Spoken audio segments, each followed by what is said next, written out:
جی عبداللہ بن سبا ایک ظاہر ہے کہ ایک نٹوریس پرسنالٹی ہے اسلام کی تاریخ میں، اس میں کوئی شک نہیں ہے، اور اس کو سیدنا علی نے ہی قتل کروایا تھا۔ یہ سیدنا علی کے لیے الوہیت کا عقیدہ رکھتا تھا، جس کی باقیات ابھی نصیریہ فرقہ ہے، جس کی اثنا عشری بھی جو ہے تکفیر کرتے ہیں شام کے اندر، نعوذ باللہ من ذالک۔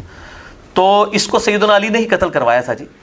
باقی کہنا کہ حضرت عمر رضی اللہ تعالیٰ عنہ علیہ السلام کے قتل میں اس کی سازش تھی یا حضرت عثمان کے قتل میں اس کی سازش تھی، بالکل جھوٹ ہے، بکواس ہے۔ یہ اتنا بڑا جھوٹ ہے کہ یہ جھوٹ اگر سمندر میں ڈال دیا جائے نا جی، سمندر کا نمکین پاڑی جو ہے وہ کڑوا ہو جائے، اور شاید میں ڈال دیں وہ بھی کڑوا ہو جائے۔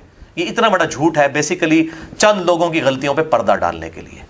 یہ ایک فرضی کریکٹر انہوں نے، اس وقت یہ فرضی کریکٹر تھا، یعنی ایک عبداللہ بن سبا نے نبی صلی اللہ علیہ وسلم کے ہزاروں تربیت یافتہ صحابہ کی مت مار دی، نعوذ باللہ۔